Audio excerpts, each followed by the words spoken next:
본문 말씀은 사사기 4장입니다.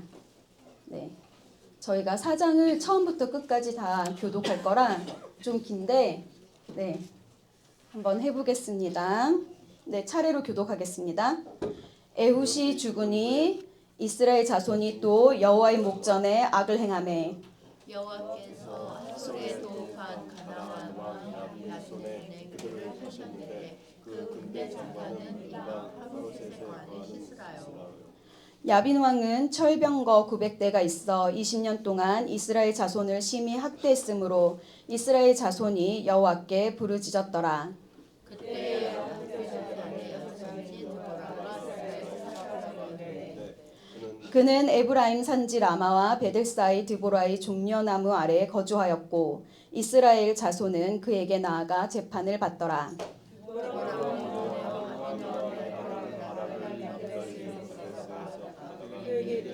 이스라엘은 여호와께서 내가 지명하지 아니하셨느냐 이르시기를 너는 남편 자손과 솔로몬 자손 200명을 거느리고 바사산으로 가라.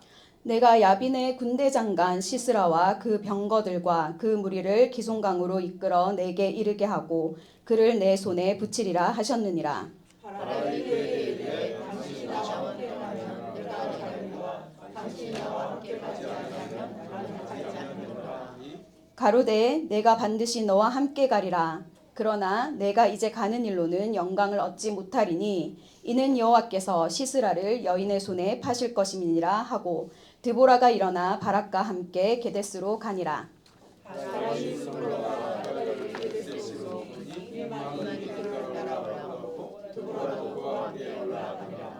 모세의 장인 호밥의 자손 중 겐사람 헤벨이 자기 족속을 떠나 게데스에 가까운 사하나님 상수리 나무 곁에 이르러 장막을 쳤더라.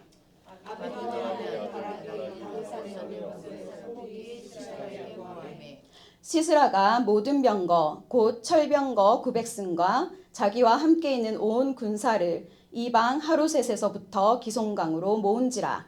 드보라가 바라기에게 이르되 일어나라 이는 여호와께서 시스라를 손에 주시니라. 여호와께서 너의 앞서 행하지 아니하시느냐 이에 바락이 100명을 거느리고 바사산으로 내려가니 여호와께서 바락의 앞에서 시스라와 그 모든 병거와 그 온 군대를 칼날로 쳐서 패하게 하심에 시스라가 병거에서 내려 도보로 도망한지라. 바락이 그 병거와 군대를 제압하여 이방 하루셋에 이르니 시스라의 온 군대가 다 발에 엎드러졌고 남자가 없었더라. 시스라가 도보로 도망하여 겐사람 헤벨의 아내 야엘의 장막에 이르렀으니 하솔 왕 야빈은 겐사람 헤벨의 집과 하평이 있음이라. 야엘이 나와 시스라를 영접하며 그에게 말하되 나의 주여 들어오소서 내게로 들어오시고 들어가지 마소서 하며 그 장막에 들어가니 야엘이 이르러 덮으니라. 시스라가 그에게 말하되 청하노니 내게 물을 조금 마시우라. 내가 목이 마르도다 하매 젖부대를 열어 그에게 마시우고 그를 덮으니 그가 그를 장막만에 섰다가 만일 사람이 와서 내게 이르기를 여기 어떤 사람이 있느냐 하거든 너는 없다 하고 그가 곤비하여 깊이 잠든지라. 헤벨의 아내 야엘이 장막 말뚝을 취하고 손에 방망이를 들고 그에게로 가만히 가서 말뚝을 그 살적에 박음에 말뚝이 깨뚫고 땅에 박히니 시스라가 기절하여 죽으니라. 바락이 시스라를 쫓아내되 야엘이 나와서 그를 맞아가되 오라 내가 너의 찾는 사람을 내게 이르리라. 바락이 그에게 들어가니 시스라가 죽어졌고 말뚝은 그 살짝에 박혔더라. 이와 같이 이날에 하나님이 가나안 왕 야빈을 이스라엘 자손 앞에 패하게 하신지라. 이스라엘 자손의 손이 가나안 왕 야빈을 점점 더 이기어서 마침내 가나안 왕 야빈을 진멸하였더라. 아멘. 네, 오늘 꽤 굉장히 본문이 길죠? 네, 오늘 본격적인 그 설교 말씀에 들어가기 전에 제가 질문을 하나 드리겠습니다. 에덴 동산에 있는 선악을 알게 하는 나무의 역할과 노아의 방주의 형태와 운행 방식, 그리고 세 번째는 애굽의 10가지 재앙, 그리고 광야에서의 삶의 방식에는 공통점이 있습니다. 뭘까요? 이에서 갑자기 네, 저는 이게 찾아보면 아마 공통점들이 굉장히 많을 건데 오늘 주제하고 관련해서 저는 이것을 하나님을 알게 하는 것, 하나님을 알게 하는 것으로 봤습니다. 사사기 2장 10절 다 함께 읽겠습니다. 그 세대 사람도 다 그 열조에게로 돌아갔고 그 후에 일어난 다른 세대는 여호와를 알지 못하며 여호와께서 이스라엘을 위하여 행하신 일도 알지 못하였더라. 아멘. 자, 하나님께서는 태초부터 우리가 하나님을 알길 원했습니다. 그러나 이스라엘 자손들이 가나안 땅에 들어가고 얼마 되지 않아서 또 여호와 하나님, 또 그분이 행하신 일들을 알지 못하는 세대가 됩니다. 이것을 기억하고 오늘 본문 내용을 쭉 살펴본 후에 다시 한번 내용을 좁혀서 정리해 보도록 하겠습니다. 네, 오늘 사사기 4장에 기록된 인물 바락을 히브리서 11장은 믿음으로 말미암아 증거를 받은 자라고 기록을 하고 있습니다. 그러나 우리가 살펴볼 오늘 본문에서 바락은 히브리 11장에 그렇게 기록될 만한 대단한 믿음을 가졌는지 저는 사실 처음에 의문이 들었습니다. 네. 그래서 저는 왜 히브리 11장에 바락을 믿음으로 말미암아 증거를 받은 자로 소개했고 또 우리는 그런 히브리서에 기록될 만큼의 믿음을 어떻게 가질 수 있는지 오늘 알아보려고 합니다.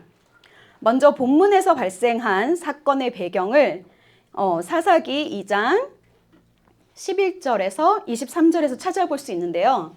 제가 간단하게 11절과 19절을 먼저 한번 보겠습니다. 11절에서 이스라엘 자손이 여호와의 목전에 악을 행하여 바알들을 섬기며 여호와를 버리고 19절에서는 골짜기의 주민들은 철병거가 있으므로 그들을 쫓아내지 못하였으며 네. 사사기에 나타나는 모든 문제의 패턴의 시작이 여기에 있습니다. 가나안에 들어간 이스라엘 자손이 여호와를 버리고 우상 숭배를 합니다. 그리고 하나님께서 반드시 진멸하라고 명하신 그 가나안 족속을 그들이 가진 철병거가 너무 무서워서 진멸하지 못합니다.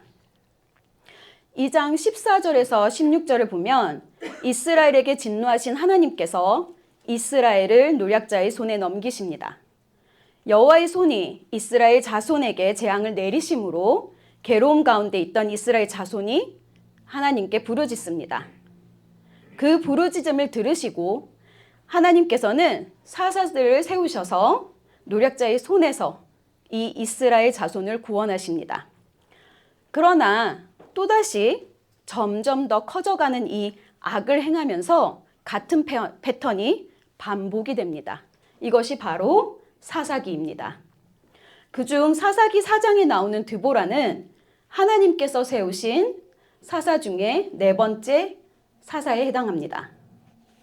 하나님께서 사사기 4장의 내용을 쭉 훑어보겠습니다. 하나님께서 에훗이 죽은 후에 다시 범죄하는 이스라엘을 가나안 왕 야빈의 손에 파십니다. 당시 가나안 왕 야빈은 철병거 900승을 가지고 있었고요. 정말 어마어마한 무력입니다. 당시에 청동기 사이에서 철기 사이로 넘어가는 중간기였어요. 그때 철병거 900성이라면 굉장한 무력이죠. 그러한 야빈의 압제하에 이스라엘 백성이 무려 몇 년간 압제를 당했을까요? 네, 어디선가 20년 이렇게 말씀하시는 게 들렸는데 네, 20년입니다. 20년 동안 하나님을 찾지 않고 우상 숭배에 빠져있던 이스라엘 자손이 결국에 견디다 못해서 하나님께 부르짖고 그 부르짖음에 하나님이 응답하십니다. 이스라엘의 부르짖음을 하나님께서 들으시고 여서지자 누구를 부르죠? 여기에 나오는 드보라를 부릅니다. 그리고 이 드보라를 통해서 바락을 전쟁의 지휘관으로 세웁니다. 그리고 하나님께서 바락의 손에 야빈의 군대 장관 시스라와 그 병거들과 그 무리들을 넘겨주겠다고 약속하십니다. 그러나 바락은 드보라에게 전쟁에 함께 가지 않으면 난 갈 수 없다. 제발 같이 가달라. 그렇게 조건부 순종을 합니다.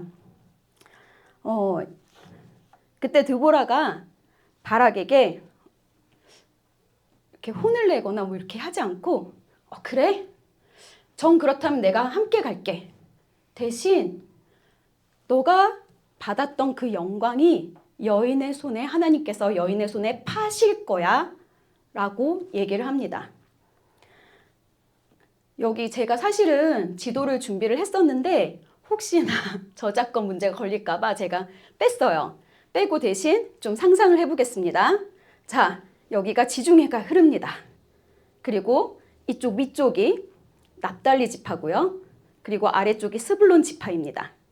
그리고 이 납달리 지파 위쪽 옆에 보면 하솔이라는 곳이 있어요. 여기 나오는 가나안 왕 하솔이 살고 있는 그 성읍이 있고요.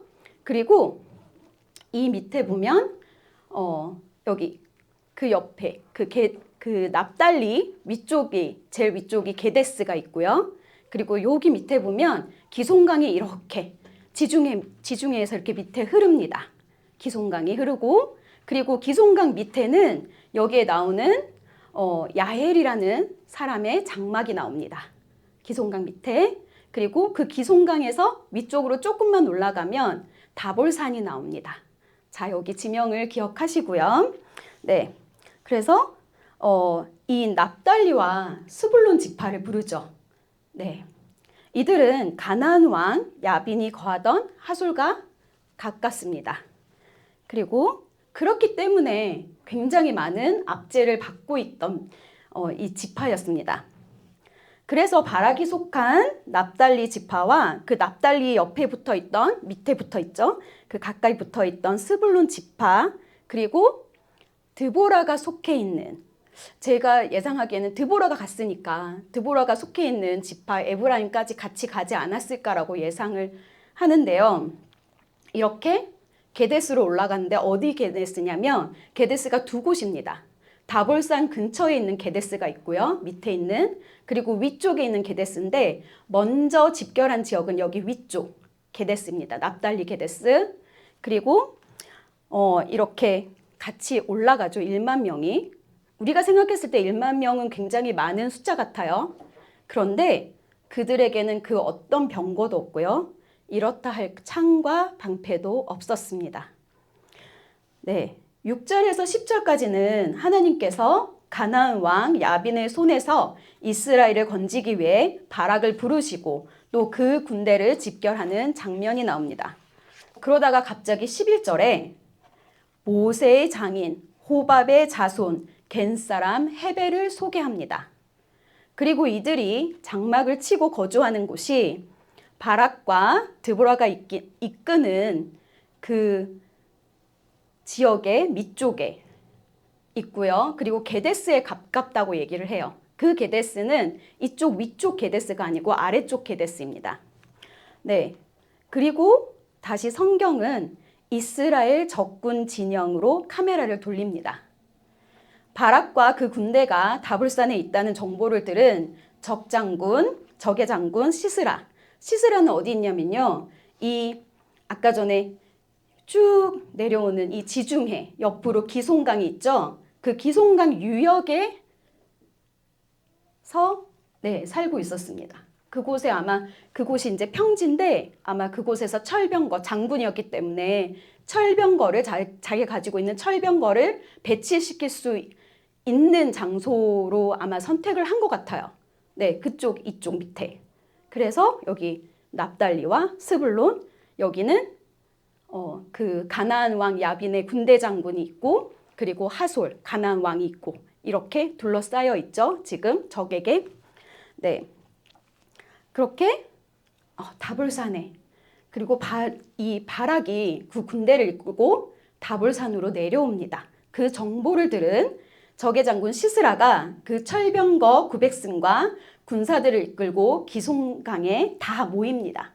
이 기송강은 다볼산 근처 강으로 그 주변은 철병거가 전투를 할 수 있는 평지고요. 시스라는 바락과 그 군대가 자신들이 있는 기손강으로 내려오게 만들어서 전투를 자신들에게 유리하게 만들 생각입니다. 시스라의 예상대로 바락의 군대가 다볼산에서 기손강으로 내려가서 시스라와 싸우게 됩니다. 그러나 시스라의 군대는 패하고 시스라는 쫓기고 맙니다. 시스라는 쫓기는 중에 걸어서 갈 수 있는 위치에 있으면서 자신들과 화평하게 지냈던 겐사람 헤벨의 집으로 도망하기로 결정을 합니다. 시스라를 발견한 헤벨의 아내 야엘이 시스라를 굉장히 극진히 맞습니다. 나의 주여, 들어오소서. 내게 들어오시고 두려워하지 마소서. 굉장히 극진해요. 나의 주라고 말합니다. 야엘은 전쟁에서 패하고 지쳐있던 시스라에게 두려워하지 말고 들어와서 푹 쉬라고 말합니다. 따뜻하게 이불도 덮어주고요. 요청한 물 대신에 배를 불릴 수 있는 우유도 줍니다. 그리고 배가 어느 정도 불러오자 야엘은 또 안심이 되죠. 이불을 덮고 잠에 빠집니다. 아주 깊이. 사사기 당시 장막을 치고 살던 부족들의 삶을 보면요. 남자들은 사냥에 나가고요. 여자는 장막에 거하면서 가족들을 돌봅니다. 그리고 이 장막을 설치하는 일도 여자들의 몫입니다. 그래서 헤벨의 아내 야엘은 자신이 익숙하게 사용하던 장막 말뚝과 방망이를 그 손에 들고 잠든 시스라에게 가서 그의 살적, 어딘지 정확하게 요 정도쯤 이렇게 자고 있죠? 갖다 대고 말뚝을 박습니다. 장막을 박는 그 엄청난 힘으로 단번에 잠시 후에 바락이 적장 시스라를 홀로 쫓아서 헤벨의 장막에 다다릅니다. 그리고 시스라가 죽어있는 것을 목격하게 됩니다. 이날 이후 하나님께서 가나안 왕 야빈을 이스라엘 자손 앞에서 패하게 하셨고 이스라엘 자손의 손은 점점 더 강하게 하셔서 마침내 가나안 왕 야빈을 전멸시킵니다. 이러한 사사기 4장의 상황 가운데 바락이 어떻게 믿음의 사람으로 히브리서에 기록될 수 있었는지 살펴보겠습니다. 첫 번째는 바락에게 내려진 하나님의 명령입니다. 본문 6절에서 드보라는 바락에게 이렇게 말합니다. 이스라엘 하나님 여호와께서 이같이 명하지 아니하셨느냐. 이 히브리 원문을 보면요. 이것은 아주 강한 명령의 형태를 띠고 있습니다. 하나님께서는 단순히 제안하신 것이 아니고요. 승리를 전제로 한 단호한 명령을 내리고 계신 것입니다. 하나님은 바락에게 납달리와 스불론 자손 1만 명을 거느리고 다볼산으로 가라고 명하십니다. 여기서 거느리고 간다는 표현은 군사적인 용어로 군대가 이동하듯이 정렬해서 가는 것을 뜻합니다. 그리고 그들이 집결하는 다볼산은 철병거가 들어오기 힘든 험준한 지형으로 그럴듯한 무기가 없던 이스라엘 진영이 모이기에 적합한 장소였습니다. 이렇듯 하나님은 우리가 싸울 장소까지 세밀하게 인도하십니다. 그리고 7절에서 결정적인 약속을 주십니다. 내가 시스라와 그 병거들과 그 무리를 내 손에 붙이리라. 여기서 손은 히브리어로 야드고요. 힘과 통치, 소유권 그런 뜻을 가지고 있고요. 그리고 붙이다는 히브리 나탄으로 인간의 지혜와 힘, 노력이 아니라 하나님이 일방적으로 주시는 선물 혹은 수여를 뜻합니다. 그래서 내 손에 붙이리라 라는 이 표현은요. 영어로 하면 영어 성경에 보면 I will hand him over to you. I will deliver him into thine hand로 해석이 가능합니다. 즉, 이 전쟁은 바락에게 특별한 전술이 있거나 이스라엘 민족에게 철병거에 대적할 만한 어마어마한 무기가 있어서 이기는 전쟁이 아니라 이미 하나님의 명령 안에 승리가 있다는 것입니다. 즉, 이미 이긴 전쟁을 하나님께서 바락의 손에 선물로 주신 것입니다. 이처럼 우리가 하나님의 말씀에 순종하여 나아갈 때 그 길 끝에는 하나님이 예비하신 승리라는 선물이 기다리고 있습니다. 나의 조건이나 상황 그리고 적의 강함을 계산하지 말아야 합니다. 그리고 나에게 말씀하시는 하나님의 권위와 그분의 신실하신 약속을 의지해야 합니다. 하나님의 명령에 머뭇거리지 않고 발을 내딛는 자가 하나님께서 여러분의 손에 그 놓아주시는 승리를 맛보게 됩니다. 네, 두 번째로 하나님의 확실한 승리의 약속을 들은 바락의 반응을 살펴보겠습니다. 8절입니다. 당신이 나와 함께 가면 내가 가려니와 당신이 나와 함께 가지 아니하면 나는 가지 않겠노라.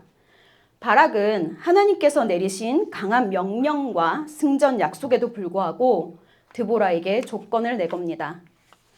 당시 가부장적이던 사회에서 여인이 전쟁터에 나가는 것은 매우 이례적인 일입니다. 그럼에도 바락이 드보라를 고집한 것은 여선지자 드보라가 가진 영적 권위를 바락은 알고 있었기 때문입니다. 그리고 바락은 자신에게는 보이지 않는 그 하나님의 임재를 드보라를 통해 직접 확인하고 싶었기 때문입니다. 당시 드보라는 하나님의 말씀을 전하는 선지자이면서 백성들의 송사를 재판하던 재판관의 역할, 즉 사사의 역할을 하고 있었습니다. 이스라엘 백성은 에브라임 산지 라마와 베델 사이 드보라의 종려나무 아래 거주하는 드보라에게 나아가 재판을 받았습니다. 이 드보라가 재판하던 곳에 나무의 이름을 드보라의 종려나무라고 표현한 것을 보면 드보라가 당시 얼마나 이스라엘 백성들 사이에서 널리 알려졌는지 알 수 있습니다. 사실 사사는 평시에는 백성들의 송사를 주관하는 재판관 역할을 했고요.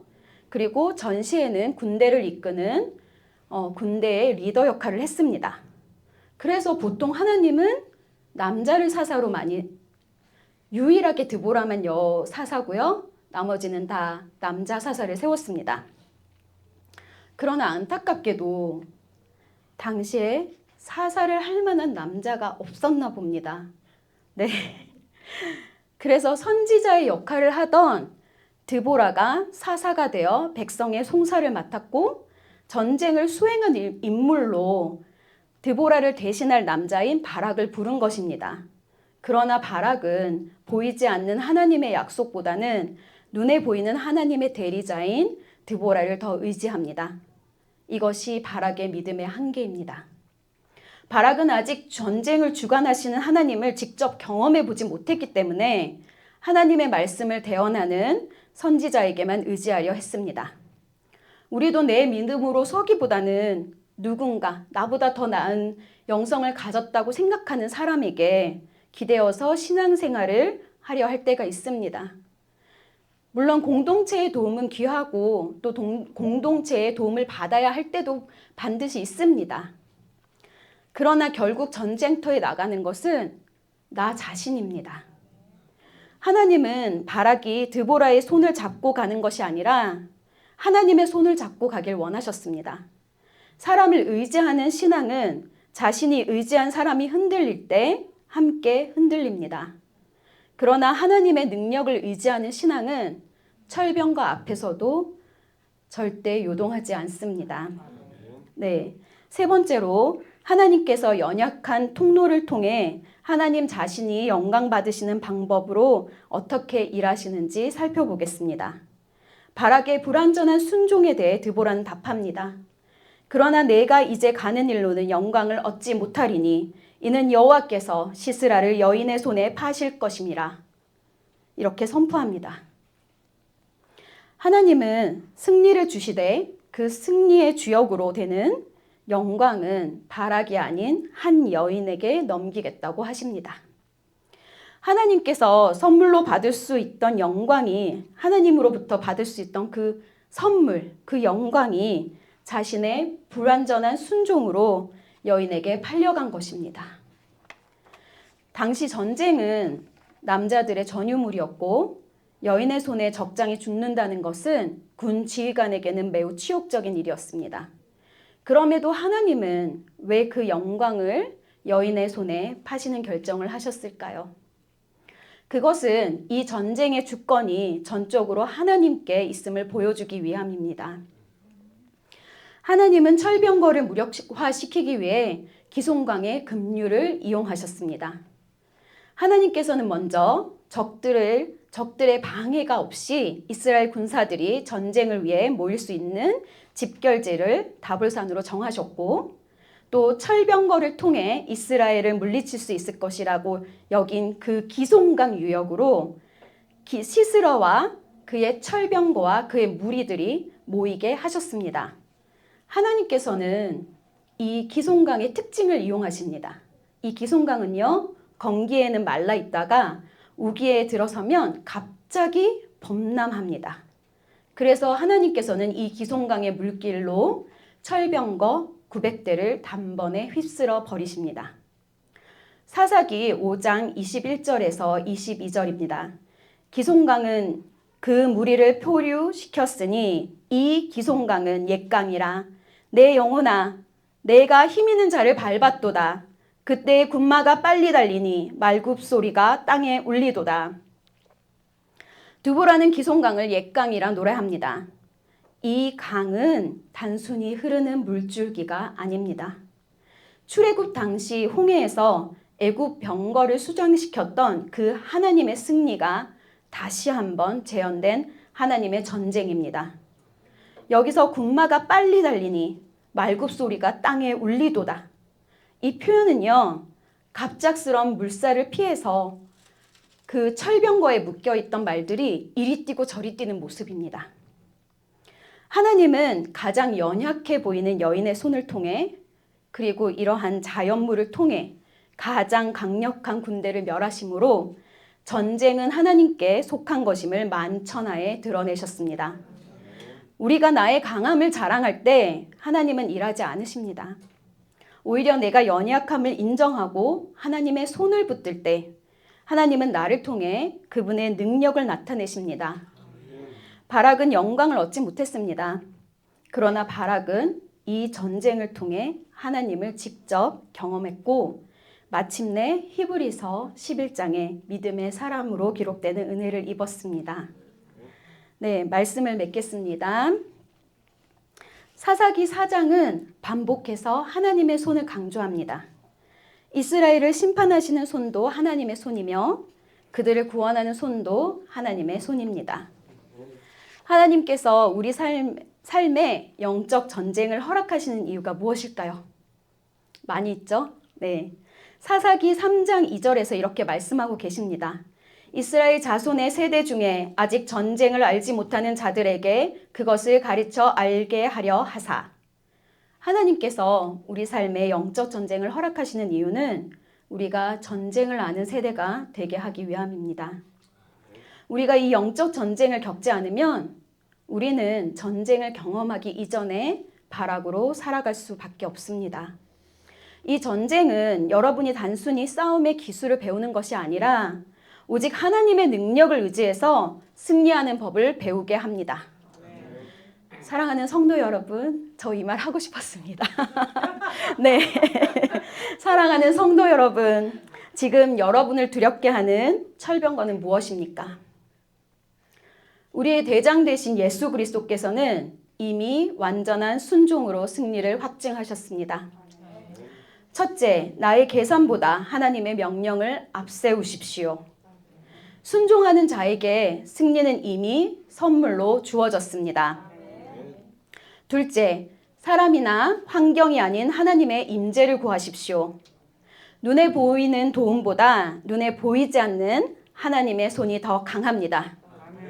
셋째, 나의 연약함을 부끄러워하지 마시고 그리스도의 온전한 순종을 힘입으십시오.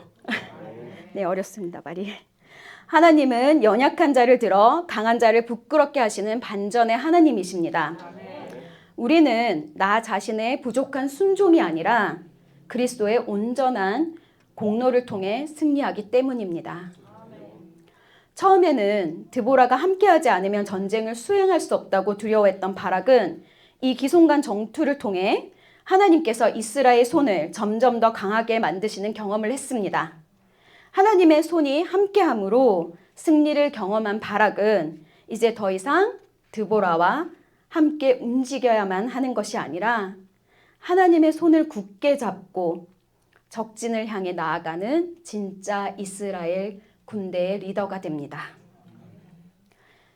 하나님의 손을 굳게 잡을 때 그리스도께서 확증하신 그 승리가 우리에게도 있음을 믿으시기 바랍니다. 예수 그리스도의 그 십자가 승리를 믿으신다면 우리 삶에 그 어떤 철병거가 있다 할지라도 기손 강물이 그 철병거를 다 휩쓸어 버릴 것입니다.